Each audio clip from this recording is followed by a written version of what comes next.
Euzubillahimineşşeytanirracim. Bismillahirrahmanirrahim. Allahümme salli ala Muhammed və ali Muhammed və accil fərəcəhum. Əziz dostlar, əziz tələbələr, hər birinizi xoş gördük.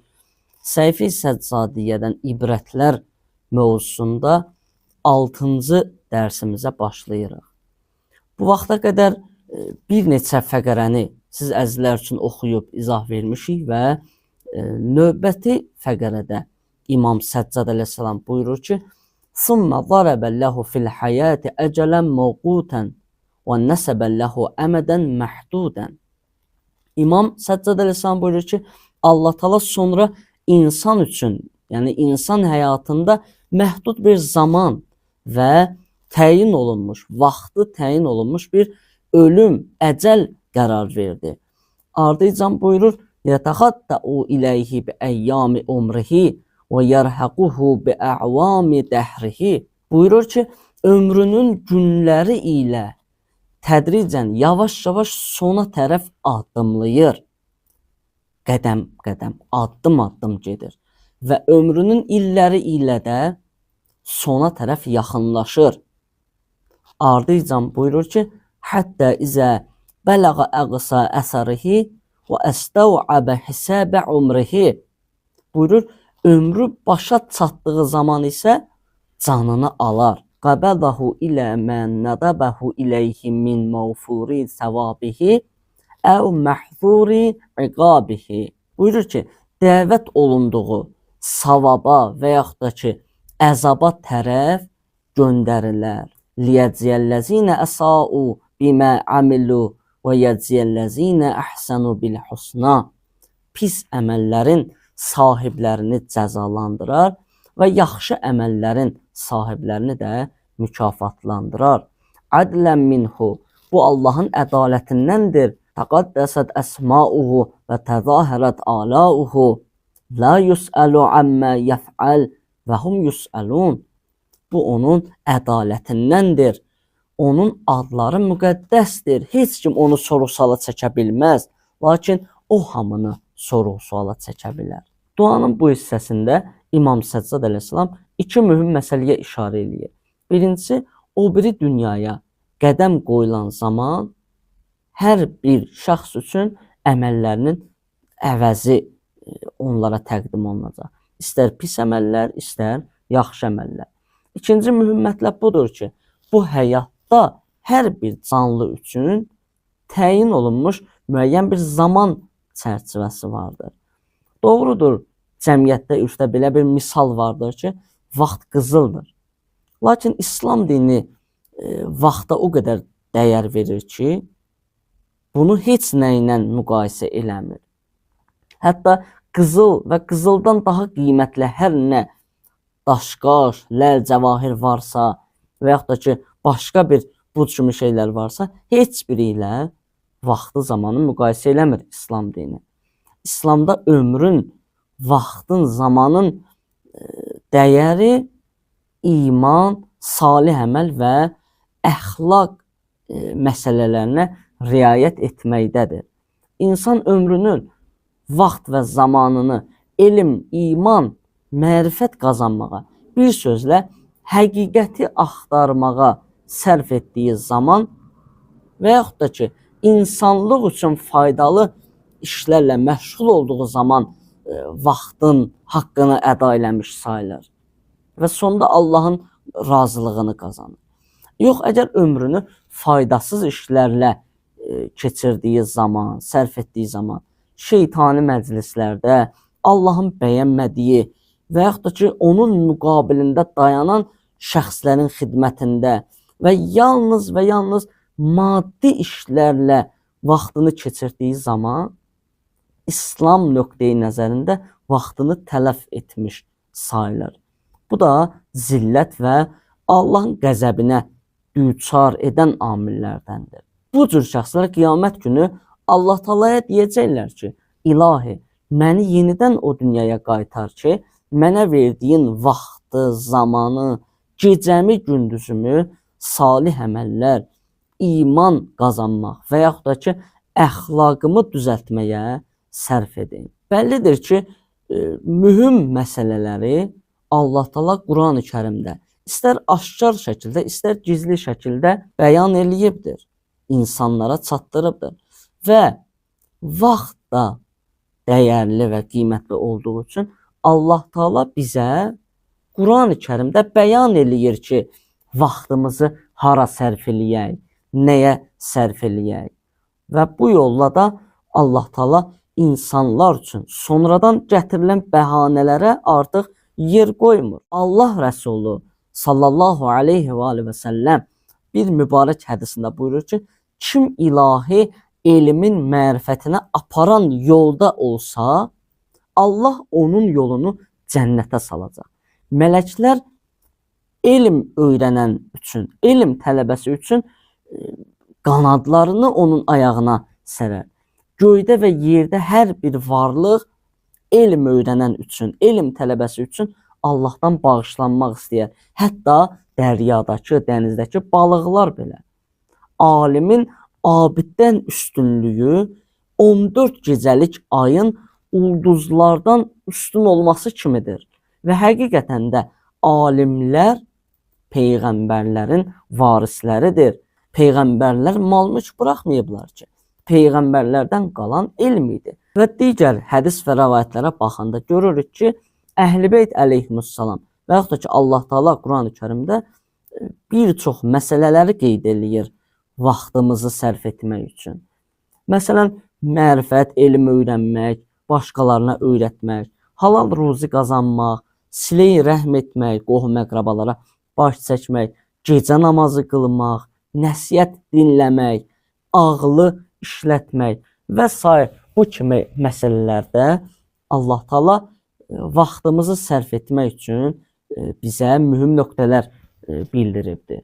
Duanın bu fəqərəsində İmam Səccad əleyhissalamın işarə elədiyi ikinci mühüm mətləb əməllərin əvəzidir. İstər yaxşı əməllər, istər pis əməllər. Allah Taala insanı saysız hesabsız nemətlərə qərq eləyibdir.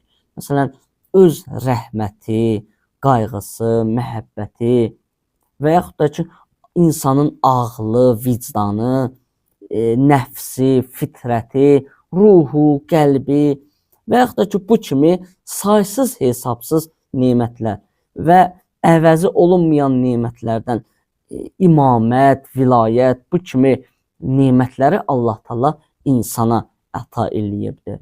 Və bu nemətlərdən sonra da sadəcə olaraq bu nemətlərin şükrünü yerinə yetirməyi insanlardan istəyibdir. Allahın nemətlərini onun sərf etməyi əmr etdiyi yerlərdə sərf edən şəxslər həqiqətən də Allahın nemətlərinə şükr etmiş kimidir. Bu cür insanlar nemətin və yaxud da ki, məxsusən bayaq qeyd elədiyimiz kimi vaxtının dəyərini bildiklərinə görə Allahın razılığını qazanırlar. Və qiyamət günündə də Allah dərgahına üzü açıq, alnı açıq gələcəklər. Lakin vaxtın, nemətin qədrini bilməyənlər isə onları günaha istiqamətləndirən, günaha sərf edənlər isə təbii ki, ölümdən sonra dünyada hər cür etdiyi çirkin, pis əməllərin qarşılığını görəcəklər. Sonra da gec olacaq artıq. Deməli, hələ də gec olmamış Allahdan bağışlanma istəyə bilərik. Çünki Allah Taala bağışlayan və mehribandır. Biz insanlar ilahi nemətlərin müqabilində 4 mühüm məsələyə diqqət yetirməliyik. Birincisi, nemətlərin kamilliyi. Yəni, bilməliyik ki, uca və əzəmətli Allah insanın kamilliyi üçün, insanın səadətə çatması üçün lazım olan hər bir şeyi xəlq eləyibdir. Bu barədə Allah Taala da Qurani-Kərimdə buyurur ki, o sizə açıq-aşkar və gizli nemətlərini bol və tam olaraq qərar vermişdir. Elə insanlar vardır ki, heç bir biliyi olmadan, bu mövzular barədə heç bir savadı, biliyi olmadığı halda və yaxud da ki, heç bir hidayəti olmadığı halda açıq-aşkar Allahla mübahisə eləyir. İkinci, nemətlərin kəmiyyəti və miqdarı. Bəlli məsələdir və Quranda da bu vardır ki, Allahın öz bəndələrinə əta etdiyi nemətləri sayıb qurtarmaqla qurtara bilmərik. Allah Taala mübarək İbrahim surəsində buyurur ki: "Və atakum min kulli ma sa'altumuhu və in ta'uddu ni'metallahi la tuhsuha." Buyurur ki, ondan istədiyiniz hər şeyi əta etdi. Allahın nemətlərini saysanız sayıb qurtara bilməyəcəksiniz. Üçüncü məsələ nemətlərə diqqət yetirmək. İnsan əlində olan nemətlərə baxaraq onlar haqqında düşünüb təfəkkür etməlidir ki, bunları kim əta edib, nə üçün əta eləyibdir.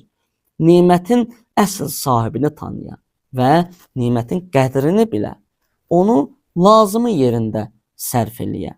Allah Taala mübarək Bəqərə surəsində buyurur ki: "Uzkuru ni'metiyellati en'amtu aleykum və ufu bi'ahdi aufu bi'ahdikum və iyyaya fərhabun." Allah Taala buyurur ki, sizə verdiyim nemətləri zikr edin, əhdinizə vəfa edin ki, Allah da öz əhdini yerinə yetirsin. Yalnız məndən qorxun. Nemətlər müqabilində diqqət edəcəyimiz dördüncü mühüm məsələ budur ki, nemətlərin əvəzlənməsi. Elə bir şəxslər vardır ki, elə bir dəstə vardır ki, nemət sahibinə, Allaha və onun istəklərinə diqqət yetirmədən, fikir vermədən və yaxud da əhəmiyyət vermədən Allahın onlara verdiyi nemətləri azğınlıq yolunda, pis yolda istifadə edir. Məsələn, Allah Taala insana şəhvət veribdir, insan bunu pis yolda istifadə edir. Və yaxud da ki, Allah Taala insana yaxşı nitq veribdir, yaxşı qabiliyyət veribdir, bunu mənfi yolda istifadə eləyir. Allahdan başqaları üçün istifadə eləyir. Və yaxud da bir qrup şəxslərdə vardır ki, Allahın nemətlərinin müqabilində şükr edir və nemətləri Allahın və Peyğəmbərinin buyurduğu yerlərdə sərf edir. Onlar ən yaxşı bəndələrdəndirlər və yaxşı həyat, əbədi xoşbəxtliyə layiqdirlər. Allah Taala mübarək İbrahim surəsində buyurur ki: "Əuzu billahi mineşşeytanirracim. Ələm tara iləllezine baddalu ni'metallahi kufran və əhallu qavməhum daral bawar." Allah Taala peyğəmbərinə buyurur ki, görmədinmi ki, Allahın nemətlərini küfrə, nankorluğa çevirənlər öz qövmlərini viran və xarabalığa aparıblar? Gərək baxaq əzəmətli mülk sahibi olan Həzrəti Süleyman əleyhissalama, Misirin mülk sahibi, əzəmətli Misirin xəzinədarı, baş müşaviri olan Həzrəti Yusuf əleyhissalama və çoxlu sayda qoyun-quzu sahibi olan Həzrəti İbrahim əleyhissalama və 5 ilə yaxın hakimiyyətdə olan, Beytülmal əlində olduğu və hər cür ixtiyara sahibi olduğu İmam Əli əleyhissalama diqqət yetirsək, görərik ki, bu şəxsiyyətlər, Allahın hüccətləri, Allahın onlara verdiyi nemətlər haqqında necə rəftar ediblər və bu nemətləri hansı yollarda sərf ediblər. Təbii ki, bizim üçün ən böyük nümunə, ülgü bu şəxsiyyətlərdir. Və bunlara diqqət yetirsək, biz də bunların, bu şəxsiyyətlərin atdığı addımları öz həyatımızda tətbiq edə bilərik. Və inanın ki, əgər bunu etsək, həyatımızda çox məsələlər öz yoluna düşəcək. Allah Taala'dan istəyimiz budur ki, Allah Taala bizə yaxşı əməllər etməyi nəsib etsin və onun nemətlərini doğru, düzgün, öz buyurduğu yerlərdə sərf edən bəndələrdən olaq. Bugünkü dərsimiz bu qədər. Hər birinizi uca və əzəmətli Allaha tapşırıram. Vəssalamu aleykum və rəhmətullahi və bərəkatuhu.